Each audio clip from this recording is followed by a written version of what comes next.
It's no secret that Hexen is one of my favorite first-person shooters ever. The semi-cryptic puzzles that only just border on frustrating, the dark, oppressive atmosphere, the fantasy-themed weapons and creatures, it all comes together in an excellent package that would be a perfect description of if Doom met Dungeons & Dragons. Although, when you get down to it, that description could also be said about its prequel, Heretic. I've also loved this game, but just not quite as much as Hexen. It's just more of a straight fantasy-themed Doom, although that's not a bad thing. So imagine my surprise the other day when I saw that the legendary Nightdive Studios stealthily re-released both of these games on Steam for a nice, wallet-friendly $15. Sorry to be semi-explicit here, but this news got me tingling in my nether regions. And then I saw that for prior owners of both games, the release was already added to our library for free. Okay, that resulted in an instant re-download. So here's the thing.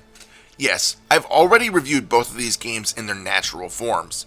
Sure, it was back in 2017, but still, I reviewed them. So here, I'm just going to talk about what has changed with this re-release. So think of this not as a full-on review, but more of a small, informative discussion of sorts. When you boot the game up, you'll be taken to a simple screen in which you get to choose from 5 games. That's right, 5. The original Heretic and Hexen, as well as the Death Kings of the Dark Citadel expansion Hexen. The other 2 games are brand new expansions, one for each Heretic and Hexen, called Heretic Faith Renewed and Hexen Vestiges of Grandeur.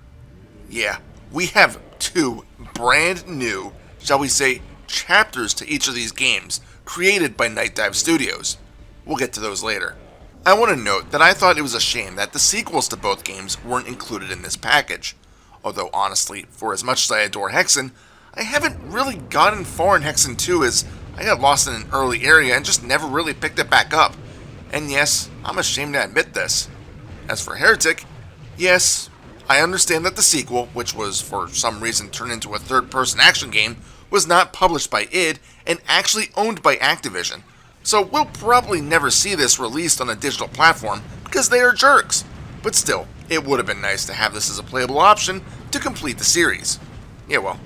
Anyway, before you even choose the game you wish to play, you have an option to check out the new accessibility options.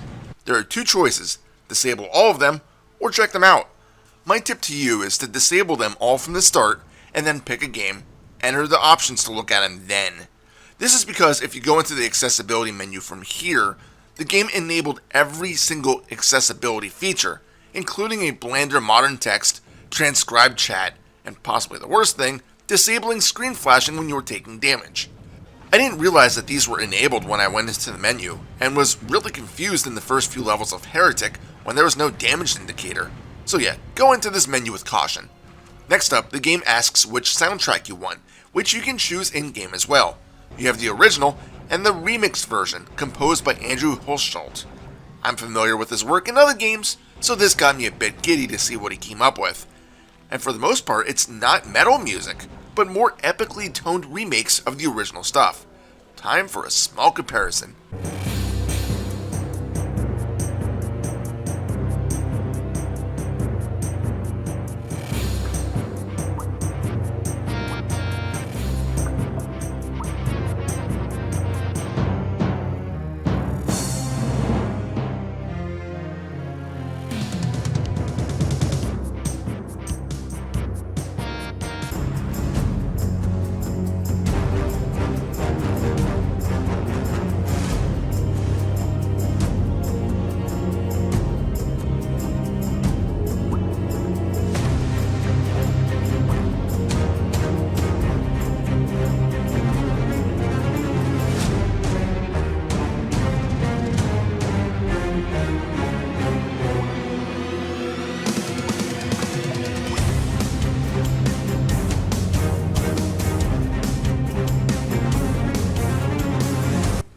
I thought these sounded great and fit the mood of the game perfectly.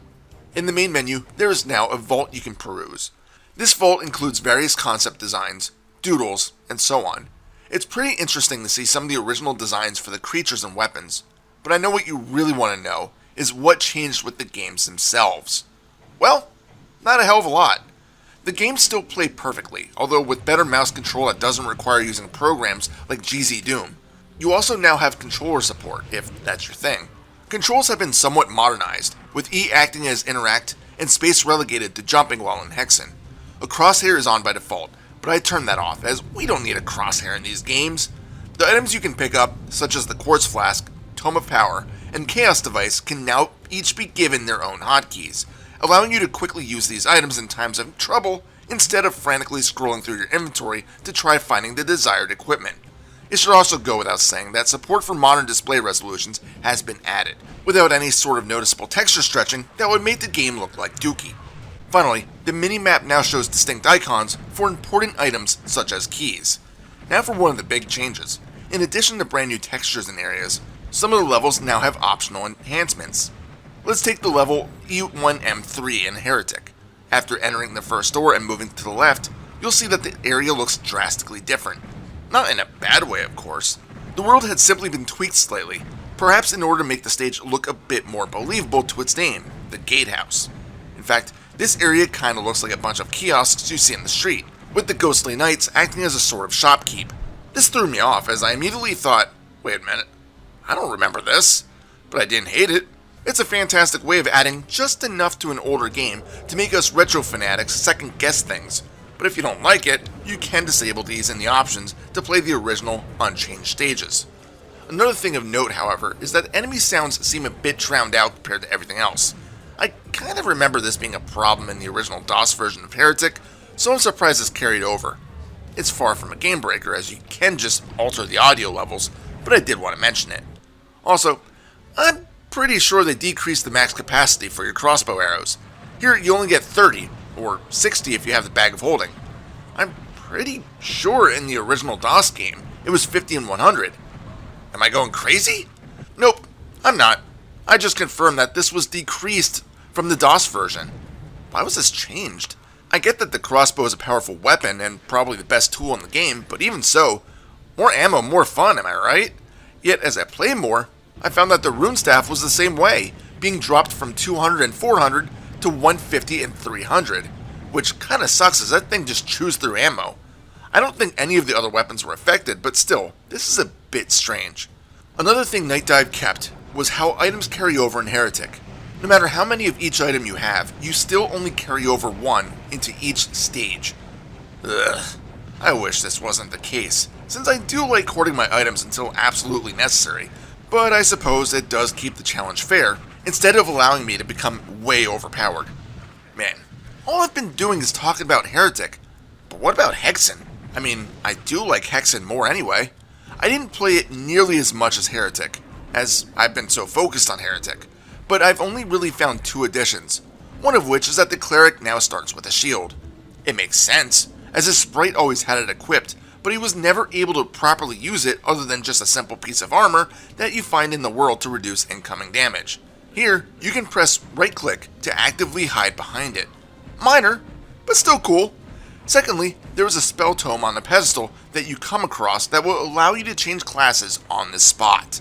Granted, you could do this in the original DOS game with a code, but here, you just walk up to it and interact with it, and then choose a new class. Due to this, when you find your second weapon, each class's item is found, so the axe, ice spell, and serpent staff are all on the same platform. This is a huge addition to the game, and I love it. And yes, the original cheats for both games are still available. This time around, you don't need to type the cheats in while playing, instead bringing up a separate cheat menu and typing them in there. Once you unlock a cheat, it's there for good. And yes, Heretic's IDDQD instant death cheat and the IDKFA ammo cheat still takes your weapons away, if you did want to type them in for old time's sake. However, saying that, not all of the codes seem to work. Regardless, the most important ones, such as God Mode and no clipping, are present. Oh, and I can't believe I forgot to mention a brand new intro video to Hexen. I was not expecting this, and it looks like it belongs back in the 90s when the game was released. So cool. So how about the new levels?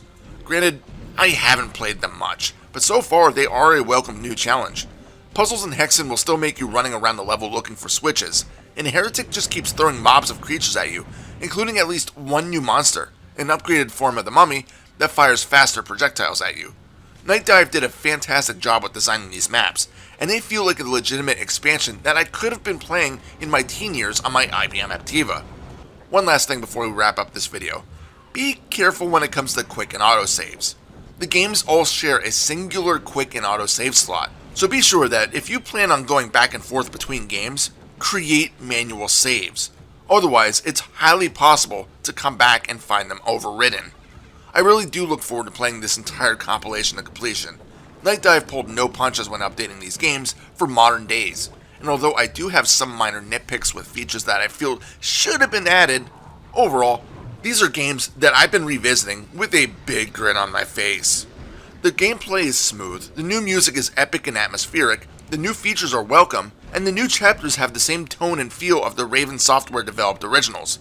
Again, if you've already owned both games, this package will be found in your library, but if you don't, the $15 price tag is more than fair for many, many hours of non-stop action.